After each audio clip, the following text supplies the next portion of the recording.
Hi, this is the video for the Where the Heart Is, the spring house. So we have here gathered all the fabric and items that we're going to need. You're going to need a variety of different colored threads. We recommend polyester embroidery thread, an embroidery bobbin thread, some water-soluble thread, and here we have the fabric for the roof of our house. This is our background of our sky. These couple of pieces here are our house fabric, and we decided to use the optional step of the wool batting. And so you can see here we've prepared it by pressing the edges so the presser foot does not get caught in it. And then we have our backing fabric. I've already done step one, which is typically you would do this in a water-soluble thread, but when I did that it doesn't show up very well. So I did a colored thread so you can see, but it's basically just a placement stitch and outline so that we know where to place our wool batting, which is our next step, step number 2. With water-soluble thread in the needle and embroidery bobbin thread in the bobbin, we're going to sew a zigzag stitch to attach the wool batting to the battleizer. Okay, you can see my completed step 2 with my wool batting on there. I also went ahead and did step 3, which is a placement stitch for all the other little pieces that are going to make our house. For our next step, which is step 4, we're going to take our fabric, which is our roof fabric, and I've chosen this gray fabric here, and we're just going to center it. And you're going to probably want to peek under there to make sure you have it centered correctly. And then with water-soluble thread, continuing with that, we're going to go ahead and stitch that to the battleizer. Okay, we have our step 4 finished. The only thing you need to do now is trim these diagonal sides about a scant 1/4 of an inch. And after that, step 5, we're going to add this little corner right here, which is going to be the peak of the house. So I've chosen this Michael Miller vanilla fabric, and we're just going to lay it right side down, raw edges even. We're going to put neutral thread in the needle. It's going to sew a seam, and then we're going to flip it. So let's do that right now. So here is our seam for the corner, the peak of our house. We're going to flip the fabric right side up, finger press it and smooth it out, and we're going to sew a tack down stitch. This is our completed step 6, which is our tack down stitch. So I'm going to trim a scant 1/4 of an inch here.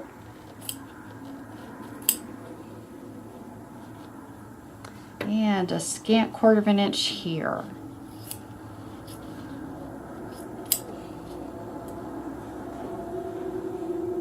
Now the next couple of steps, we're going to fill this corner first and then this corner here on the right with our backing or sky fabric. And since it's a spring, rainy, stormy day, we've chosen kind of this color, but we're just going to lay this little piece of fabric right here. It's going to sew a seam, and then we'll flip it, and then we'll repeat the process over here on this side. So here's our step 7 for our first little piece with sky background. We got the seam. Now we're going to flip it, finger press it, smooth it out, and it's going to sew a tack down stitch, and it'll just sew the tack down stitch here so that you don't have to change to water soluble thread. Anytime in our designs that we are stitching on the edge, we like to try and keep a water soluble thread. That way when you sew your blocks together, you won't have that thread peeking out in the front of your quilt. So let's sew the tack down.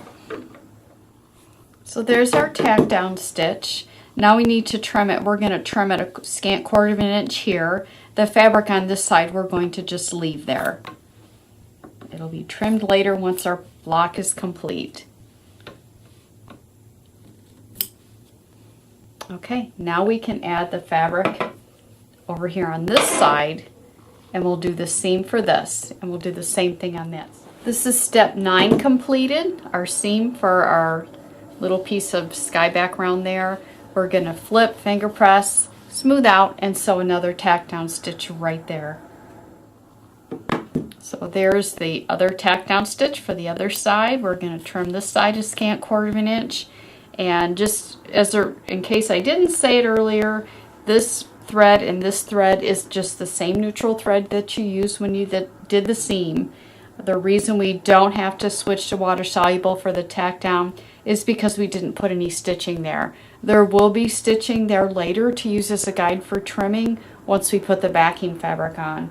So let's see, I believe our next step is, yes, we are going to continue with the sky. So we're going to lay this right side down, raw edges even, make the same amount of fabric on both sides, and we'll stitch a seam. So our step 11 seam is completed. We're going to flip our fabric right side up, finger press, and we're going to change to water soluble thread in the needle, and it'll sew a tack down stitch on the top edge of the quilt. Alright, a regular builder would think we're kind of strange putting the roof on before we even have a house, but now it's time to build the rest of our house. We have the rest of our house fabric. We're going to lay it right side down with the raw edges even, and we're going to stitch a seam right here. One thing I want you to take note of is, in case you have a fabric that's a darker fabric underneath and you're putting the lighter fabric on there, you want to make sure that you cover that up completely or trim that seam back so that it's covered up twice with the lighter color fabric.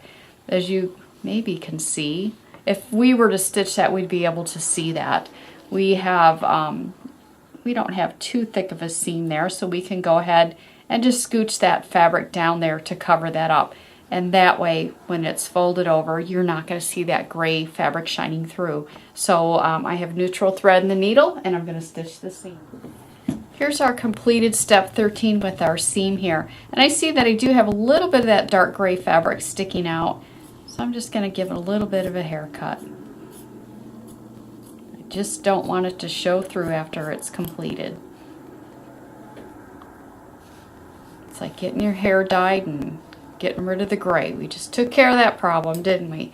So now for step 14, we're going to flip this right side up. We're going to finger press it and smooth it out and put water soluble thread in the needle only and sew a tack down stitch. Alright, here is step 14 with the tack down using the water soluble thread. For step 15, it's going to do the background of the window, and then after that it's going to stitch two backgrounds of the window, and then it's going to stitch some curtains. So you can choose pretty much any color thread you want. It kind of is going to depend on the color fabric you have. I am going to match my fabric color just to give it some texture. You can make it like a light gray color to make it resemble a screen. You could, if you have darker fabric, you could just make it a lighter color like what I'm using, and that'll make it look like the lights are on inside the house.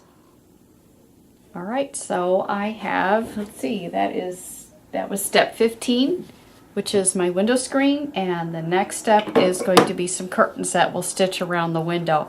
So I couldn't decide. I think I'm going to go with that color for my curtains. So here is step 16, which is our curtains. Step 17 is going to be the door. So I'm going to use that as my door, a dark rust color. So there's step 17 with our door. The next step is our doorknob. So I think I will choose this charcoal gray. So there's our charcoal gray doorknob. And the next step the design will do is it will stitch the chimney. So I'll go with I'm going to go with the same rust color that I did for the door. Here's our completed step 19, which was our chimney. Step 20 is we're going to add the backing fabric. And I've already cleaned up some of the threads that were going back and forth, some of the jump threads. So we can now take our backing fabric and we can center it over the block.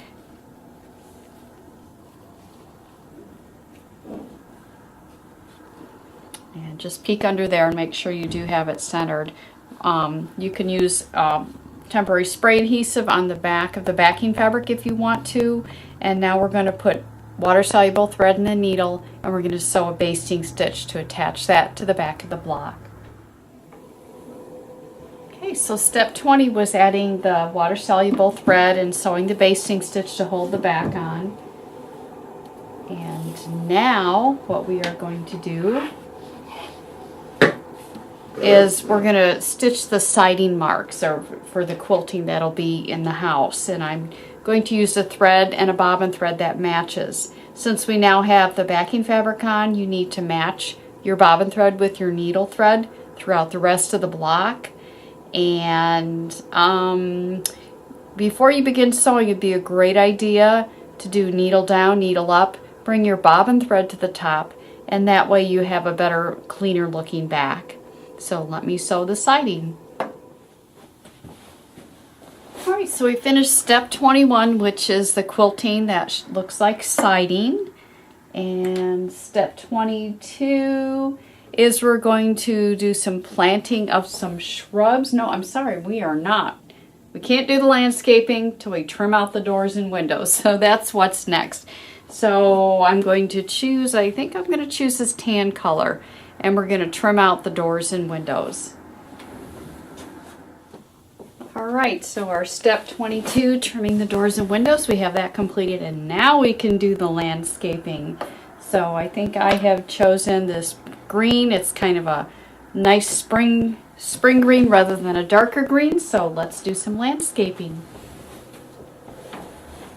Alright, so we have step 23, the green part of our landscaping. The next step is we're going to have our tulips bloom. So let's grow some tulips.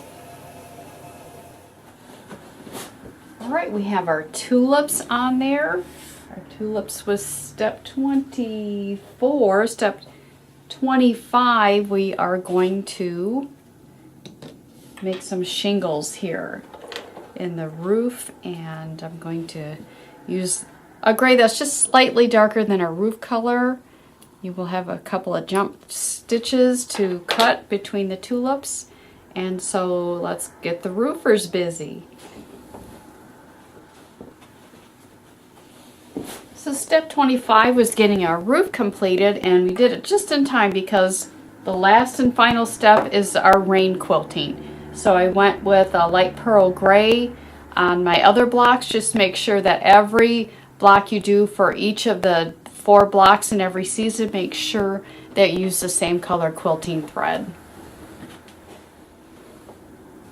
Okay, we have our rain quilting finished, so our block is completely finished. The only thing left is to trim it, and you can look at your instructions for exactly how to trim it. I will tell you real quickly. You will probably want to mark before you head to the cutting table. So the 2 sides, it'll have a block joined on both sides of it. So I'm just marking T 2.0, which means I'm going to use my trimmer 2.0 on both sides. At the top, we need to trim it a 1/2 inch. I'm going to write it here in the seam allowance so it's covered up. And down here we need to trim it 1.5 inches. So let me just make all those markings. And so now I can go to the cutting table and trim my block.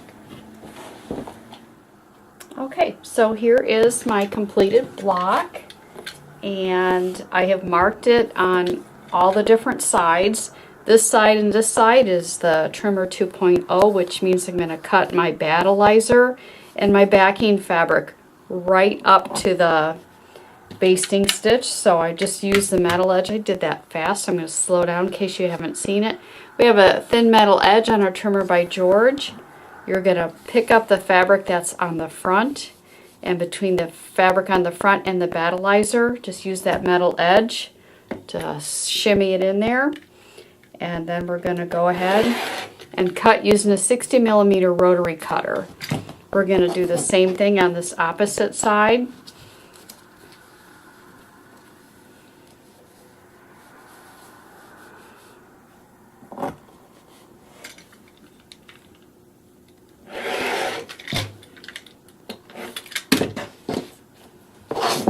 And then our 2 sides where we did that, we now need to trim a 1/4 inch. So I've turned my trimmer 2.0 over, and I have used the ruler side. I'm trimming a 1/4 inch from the basting stitch that's holding the backing fabric on.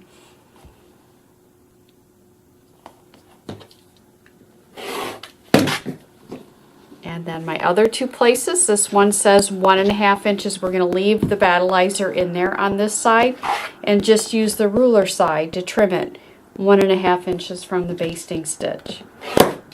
Whoops.